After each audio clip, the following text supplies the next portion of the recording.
आपको दे दिया, ठीक है। 200 गाड़ी आपके पास चल रही है, 200 गाड़ी की एवरेज बिलिंग आप 300 रुपए के हिसाब से गिन दो।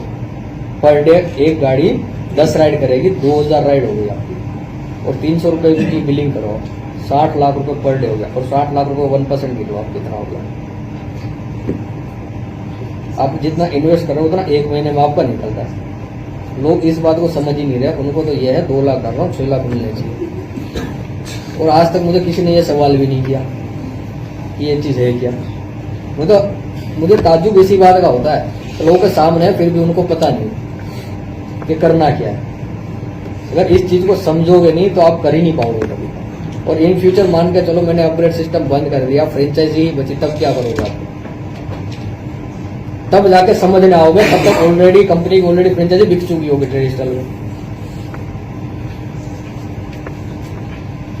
तो ये हम आप लोगों को अपॉर्चुनिटी दे रहे हैं, उसका रीजन ही यही है। सेम सिस्टम चलता है टोम में, फूड डिलीवरी में, कि आपको एक सिटी के अंदर हम लोग 100 रेस्टोरेंट ऑनबोर्ड करके देते हैं। एक रेस्टोरेंट से कम 200 डोर तो डिलीवरी होते होंगे, और उसकी बिलिंग कम से कम 300, 400, 500 रुपए होती है। कोई भी अगर हम घर पे खाना मंगाए 500 रुपए से कम का खाना नहीं आता। अब उस बिलिंग का 1% गिन लो आप, कितना होता होगा। कि आप जितना पैसा लगा रहे हो उतना पैसा आपका एक महीने में निकल जाएगा। हाँ, ऐसा नहीं है पहले मंथ ही निकलेगा, क्योंकि ऑन बोर्डिंग होने में भी कम से कम 2 महीने लगेंगे। पर थर्ड मंथ आपका प्रिंसिपल तो क्लियर है, वो आप 6 लाख के लिए 20 महीना वेट करोगे, ये आपका 3 महीने में निकल जाएगा। आप लोगों को ये बात समझा भी नहीं रहे हो, ना खुद समझ रहे हो।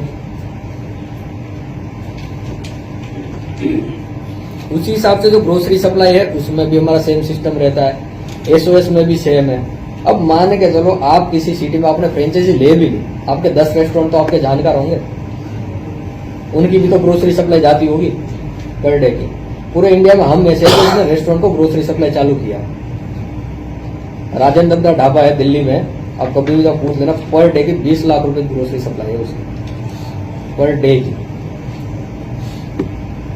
पर लोग इस बात को नहीं समझ रहे। जिसने वो फ्रेंचाइजी लिया ना, वो पर डे के 1.5 से 2 लाख रुपए कमा रहा है, और उसने फ्रेंचाइजी लिया 25 लाख रुपए। ट्रेडिशनल में लिया उसने, नेटवर्किंग से नहीं ली। ट्रेडिशनल में 25 लाख की फ्रेंचाइजी लिया उसने, पर डे के 1 से 1.5 लाख रुपए कमा रहा है। 1 साल हो गया उसको। तो चीजें ये है कि लोगों को इस चीज को समझना नहीं है, और जो काम है उसी हिसाब से उन्हें करते रहना। अगर आप लोग भी हो, आप इतना पैसे कमा रहे, कई लोग यहाँ ऐसे बैठे जो पर डे के 10,000 रुपए कमा रहे हैं, ठीक है, या 5,000 कमा रहे, जो कुछ भी कमा रहे हैं, ठीक है, वो पैसों का क्या करेंगे ना उन्हें नहीं पता। वो पैसे उड़ाना जानते हैं, ठीक है, इन्वेस्ट करना कोई नहीं जानता, किसी को नहीं पता आज की डेट में। ये चाहे जितने भी लीडर हो, आपने चाहे कंपनियों से कितने भी रुपए कमाए, और आज कहां पर है आप खुद सोच लो। हम लोग क्या बोलते हैं कि कंपनी बंद हो गई, ठीक है, कंपनी कभी बंद नहीं होती। बंद करवाने वाला या तो लीडर होता है, या तो जिसने बनाई है वो होता है। आज तक जितनी भी कंपनी ने आपने काम किया होगा, वहां पे क्या होगा, आप जाओगे उसके बाद बिजनेस स्टार्ट होगा। मेरे तो बिजनेस ऑलरेडी चल रहे पहले, आप काम करोगे तब भी चलेंगे, नहीं करोगे तब भी चलेंगे, मुझे उस चीज से कोई फर्क नहीं पड़ेगा। नेटवर्किंग में फ्रेंचाइजी जाएगी, ट्रेडिशनल में तो जा ही रही है। पर हमने ये बिजनेस चालू किया यूजर बेस के लिए, क्योंकि यूपीआई का लाइसेंस हमें लेना था, ठीक है। तो हमने ट्रेडिशनली भी ट्राई किया, पर ट्रेडिशनली मुझे नहीं लगा कि मुझे बहुत टाइम लगेगा, तो शॉर्ट टाइम के लिए हमने ऑप्शन चुना, और प्लान भी हमने ऐसा डिजाइन किया जो हम लोग कर सकते हैं ऑलरेडी। तो ऑलरेडी बिजनेस हमारे चल रहे हैं।